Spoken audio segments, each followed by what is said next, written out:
जय माता दी दोस्तों, आज हम दुर्गा सप्तशती का अध्याय 11वां का पाठ करेंगे।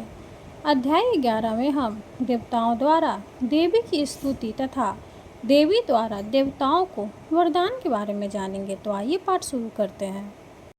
ओम चंडिका देवी को मेरा नमस्कार है। मैं भुवनेश्वरी देवी का ध्यान करता हूँ। उनके श्री अंगों की आभा प्रभात काल के सूर्य के समान है और मस्तक पर चंद्रमा का मुकुट है।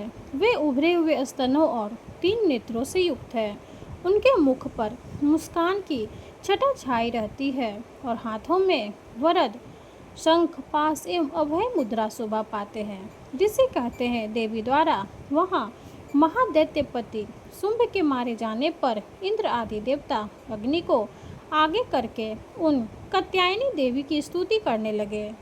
उस समय अभीष्ट की प्राप्ति होने से उनके मुख कमल दमक उठे थे और उनके प्रकाश से दिशाएं भी जगमगा उठी थी। देवता बोले, शरणागत की पीड़ा दूर करने वाली देवी हम पर प्रसन्न हो। संपूर्ण जगत की माता प्रसन्न हो। विश्वेश्वरी विश्व की रक्षा करो। देवी तुम ही चराचर जगत की अधीश्वरी हो। तुम इस जगत का एकमात्र आधार हो, क्योंकि पृथ्वी रूप में तुम्हारी ही स्थिति है। देवी तुम्हारा पराक्रम अलगनीय है। तुम ही जल रूप में स्थित होकर संपूर्ण जगत को तृप्त करती हो। तुम अनंत बल संपन्न वैष्णवी शक्ति हो। इस विश्व की कारणभूता परामाया हो। देवी तुमने इस समस्त जगत को मोहित कर रखा है। तुम ही प्रसन्न होने पर इस पृथ्वी पर मोक्ष की प्राप्ति कराती हो। देवी संपूर्ण विद्याएं तुम्हारे ही भिन्न भिन्न स्वरूप है। जगत में जितनी स्त्रियां हैं वे सब तुम्हारी ही मूर्तियां हैं। जगदम्बा एकमात्र तुमने ही इस विश्व को व्याप्त कर रखा है। तुम्हारी स्तुति क्या हो सकती है। तुम तो स्तवन करने योग्य पदार्थों से परे एक परावाणी हो। जब तुम स्वर्ग स्वरूपा देवी स्वर्ग तथा मोक्ष प्रदान करने वाली हो, तब इसी रूप में तुम्हारी स्तुति हो गई। तुम्हारी स्तुति के लिए इससे अच्छी उक्तियाँ और क्या हो सकती है। बुद्धि रूप से सब लोगों के हृदय में विराजमान रहने वाली तथा स्वर्ग एवं मोक्ष प्रदान करने वाली नारायणी देवी तुम्हें नमस्कार है। कला काष्ठा आदि के रूप से क्रमशः परिणाम की ओर ले जाने वाली तथा विश्व का उपसंहार करने में समर्थ नारायणी तुम्हें नमस्कार है। नारायणी तुम सब प्रकार का मंगल प्रदान करने वाली मंगलमयी हो। कल्याणदायिनी शिवा हो। सब पुरुषार्थों को सिद्ध करने वाली शरणागत वत्सला 3 नेत्रों वाली एवं गौरी हो। तुम्हें नमस्कार है। तुम सृष्टि पालन और संहार की शक्तिभूता सनातनी देवी गुणों का आधार तथा सर्वगुणमयी हो। नारायणी तुम्हें नमस्कार है।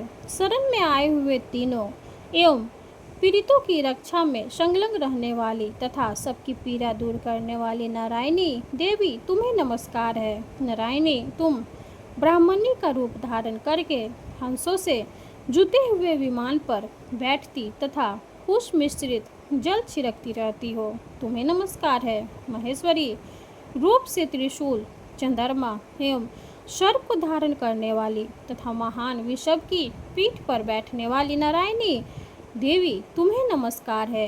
मोरों और मुर्गों से घिरी रहने वाली तथा महाशक्ति धारण करने वाली कौमारी रूप धारणी निष्पापे नारायणी तुम्हें नमस्कार है। शंख चक्र गदा और स्वर्ण धनुष रूप उत्तम आयुधों को धारण करने वाली वैष्णवी शक्ति रूपा नारायणी तुम प्रसन्न हो। तुम्हें नमस्कार है।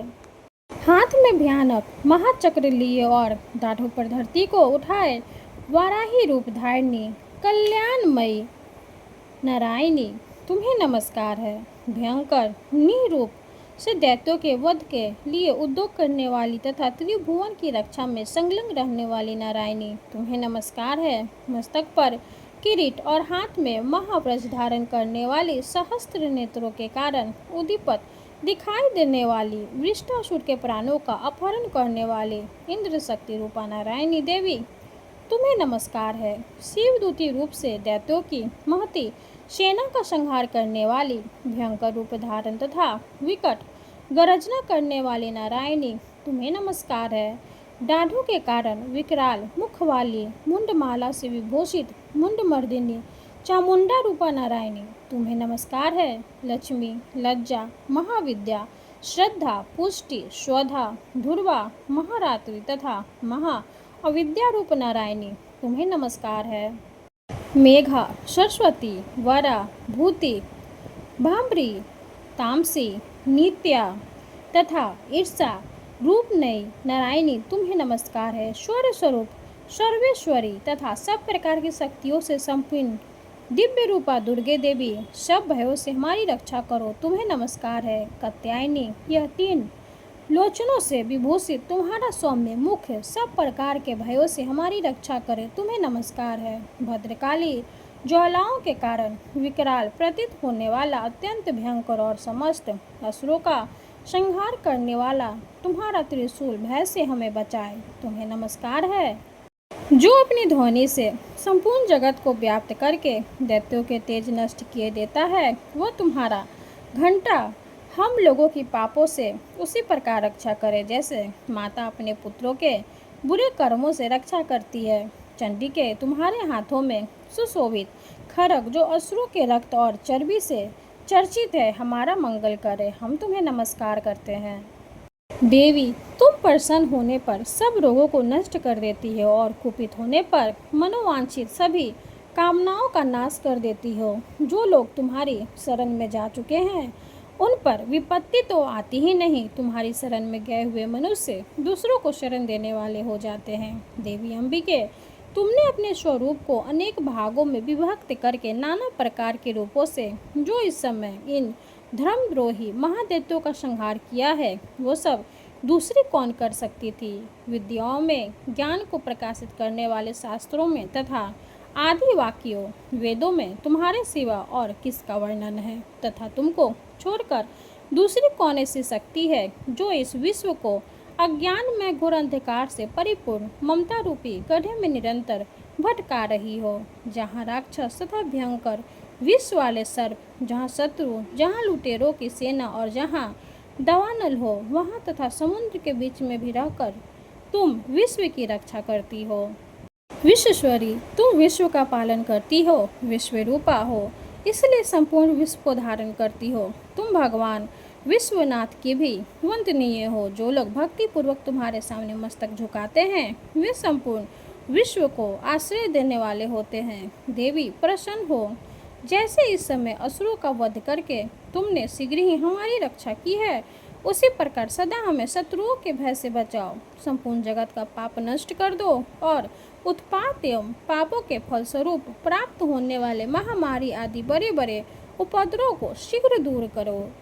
विश्व की पूरा दूर करने वाली देवी, हम तुम्हारे चरणों पर पड़े हुए हैं, हम सब प्रसन्न हो।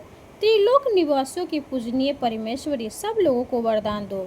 देवी बोली, देवताओं, मैं वर देने को तैयार हूँ। तुम्हारे मन में जिसकी इच्छा हो वह वर मांगो। संसार के लिए उस उपकारक वर को मैं अवश्य दूंगी। देवता बोले, सर्वेश्वरी, तुम इसी प्रकार तीनों लोकों की समस्त बाधाओं को शांत करो और हमारे शत्रुओं का नाश करती रहो। देवी बोली, देवताओं, वैवस्वत मनवंतर के 28वें युग में शुंभ और निशुंभ नाम से 2 अन्य महादैत्य उत्पन्न होंगे। तब मैं नंद गोप के घर में उनकी पत्नी यशोदा के गर्भ से अवतीर्ण हो विंध्याचल में जाकर रहूंगी और उक्त दोनों असुरों का नाश करूंगी। फिर अत्यंत भयंकर रूप से पृथ्वी पर अवतार ले मैं वे प्रचलित नाम वाले दानवों का वध करूंगी। उन भयंकर महादैत्यों को भक्षण करते समय मेरे दांत अनार के फूल की भांति लाल हो जाएंगे। तब स्वर्ग में देवता और मृत्युलोक में मनुष्य सदा मेरी स्तुति करते हुए मुझे रक्तदंतिका कहेंगे। फिर जब पृथ्वी पर 100 वर्षों के लिए वर्षा रुक जाएगी और पानी का अभाव हो जाएगा, उस समय मुनियों के स्तवन करने पर मैं पृथ्वी पर आयोजिन स्वरूप में प्रकट हो जाऊंगी और 100 नेत्रों से मुनियों को देखूंगी। अतः मनुष्य शताक्षी इस नाम से मेरा कीर्तन करेंगे। देवताओं, उस समय मैं अपने शरीर से उत्पन्न हुए शाकों द्वारा समस्त संसार का भरण पोषण करूंगी। जब तक वर्षा नहीं होगी तब तक वे शाक ही सबके प्राणों की रक्षा करेंगे। ऐसा करने के कारण पृथ्वी पर शाकंभरी नाम से मेरी ख्याति होगी। उसी अवतार में मैं दुर्गम नामक महादैत्य का वध भी करूंगी। इससे मेरा नाम दुर्गा देवी के रूप में प्रसिद्ध होगा। फिर मैं जब भीम रूप धारण करके मुनियों की रक्षा के लिए हिमालय पर रहने वाले राक्षसों का भजन करूंगी, उस समय सब मुनि भक्ति से नतमस्तक होकर मेरी स्तुति करेंगे। तब मेरा नाम भीमा देवी के रूप में विख्यात होगा। जब अरुण नामक दैत्य तीनों लोकों में भारी उपद्रव मचाएगा, तब मैं तीनों लोकों का हित करने के लिए 6 पैरों वाले असंख्य भ्रमरों का रूप धारण करके उस महादैत्य का वध करूंगी। उस समय सब लोग भ्रामरी के नाम से चारों ओर मेरी स्तुति करेंगे। इस प्रकार जब जब संसार में दानवी बाधा उपस्थित होगी, तब तब अवतार लेकर मैं शत्रुओं का संहार करूंगी। इस प्रकार श्री मार्कंडेय पुराण में सार्वनिक मनवंतर की कथा के अंतर्गत देवी महात्म्य में देवी स्तुति नामक 11वां अध्याय पूरा हुआ। माता रानी की जय हो।